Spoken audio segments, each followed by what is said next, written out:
They had it won. Not a maybe. Not a close call. A guaranteed, history-altering victory, the kind that reshapes the world for 50 years. The opponent's position had been completely read. The trap was set. Every piece on the global chessboard was exactly where it needed to be. And at that exact moment, a moment that would decide the fate of generations, someone torched it.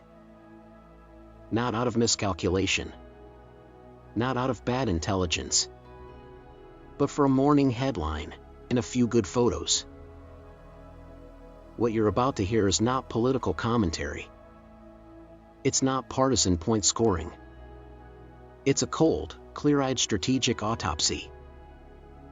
We're going to go through this blunder piece by piece.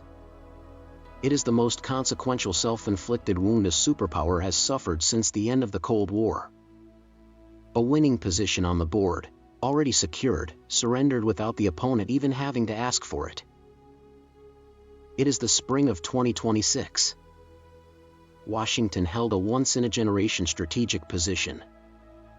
Decades of economic sanctions, decades of proxy pressure, decades of patient, grinding attrition, all of it had compounded into a single, extraordinary moment of leverage. And the most elegant part of this position? Not one American soldier needed to fire the first shot. The sequence was almost perfectly designed. Washington's closest regional ally, with the motive, the capability, and decades of grievance, would act independently. They would remove Tehran's top leadership directly. Washington stays off the board entirely. Clean hands. No fingerprints. Then comes the second move. A leaderless regime, humiliated and cornered, does what cornered regimes do, it lashes out. Missiles toward the Persian Gulf. Drones swarming US bases. Flames at the refineries. And that panicked counterattack?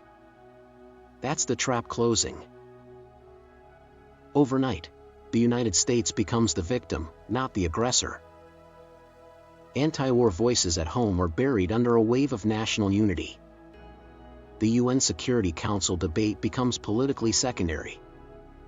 Under those conditions, congressional authorization likely arrives within 48 hours. Most allies fall into line.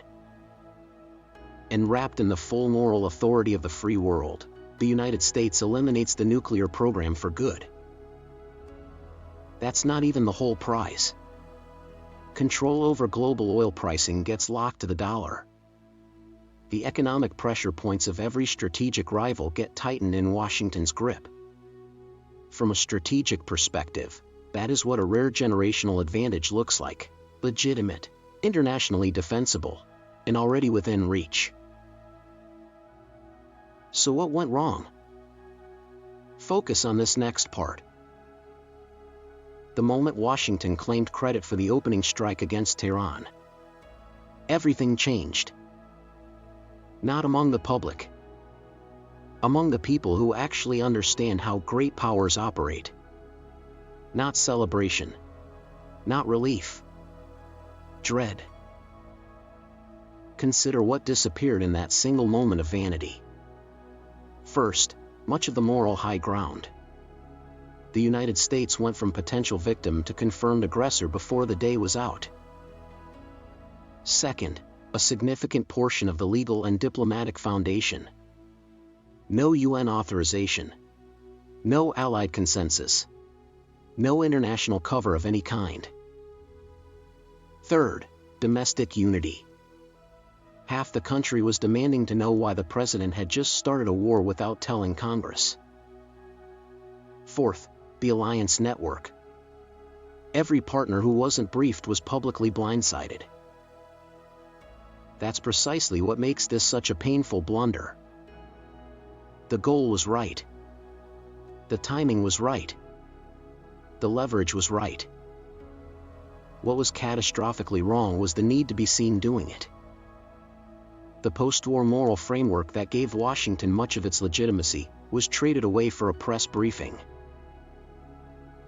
Some analysts have a name for this pattern. They call it governing by quarterly report, running a century-long strategic enterprise with the time horizon of an earnings call. Strip away the geopolitical language and the logic is almost embarrassingly simple.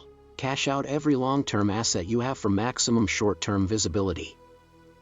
It works fine in a competitive market. In the iron logic of great power competition, it's a slow form of strategic suicide.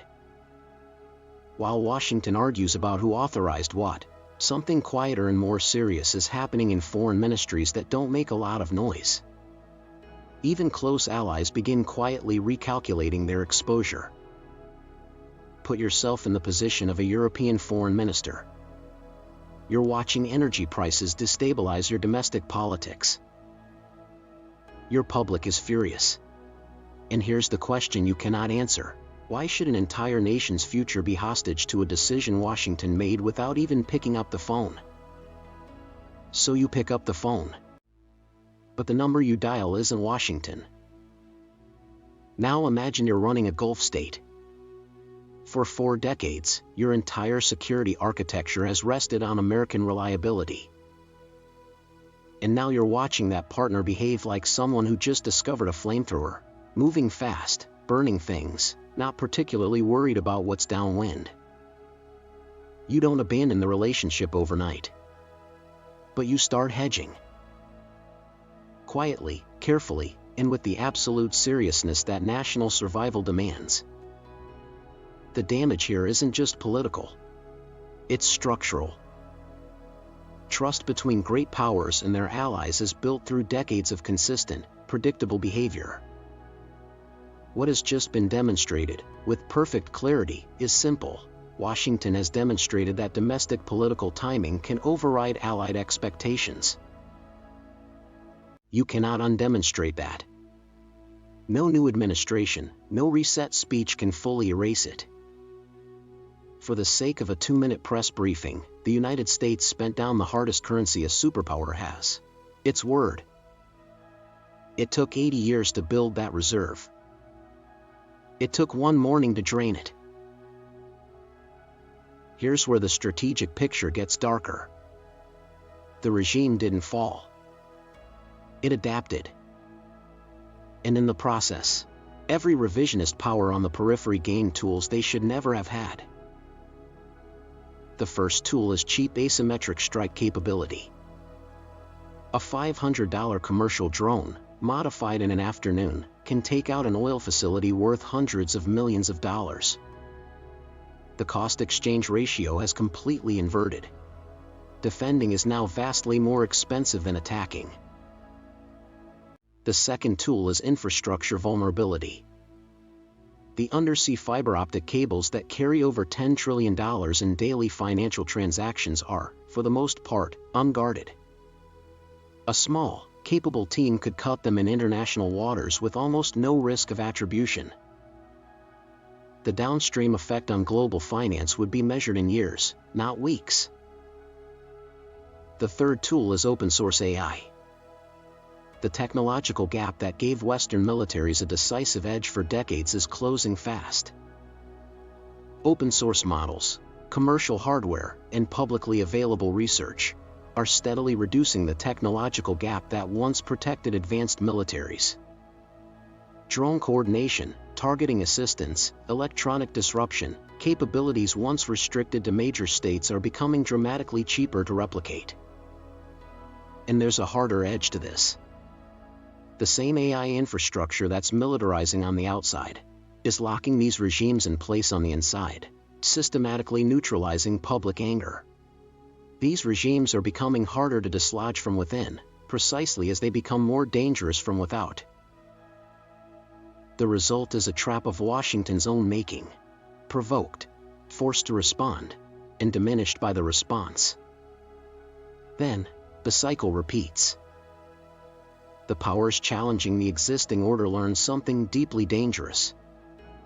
The threshold for drawing a penalty from the world's leading superpower is lower than anyone thought.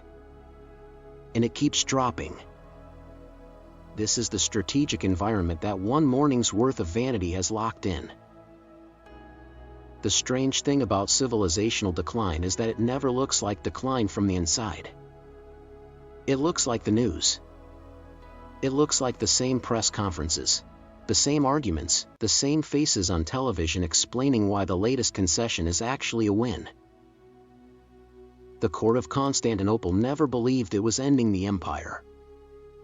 They made hundreds of individually defensible decisions, each one reasonable under the immediate pressure, each one quietly eroding something that couldn't be rebuilt. Until the day they looked up and found the walls hollow. In the spring of 2026, Washington held a position that could have defined the next half-century. Instead, they toppled their own king before the opponent ever had to move. The challengers to the existing order didn't win that day. America walked away from the board. If any part of that analysis is wrong, I want to know, specifically and in detail. Not because I'm looking for a fight. Because the questions this moment raises are too important to leave to any single perspective. If there's a version of events where this decision looks smarter 10 years from now, make the case. The comment with the strongest counterargument gets pinned at the top of this video. Because the one thing history consistently punishes is the refusal to think clearly about hard things. It has never been kind to powers that chose comfort over clarity. The echoes of what happened in 2026 will still be playing out long after the people who made the decision are gone. The question is whether we're paying close enough attention to hear them.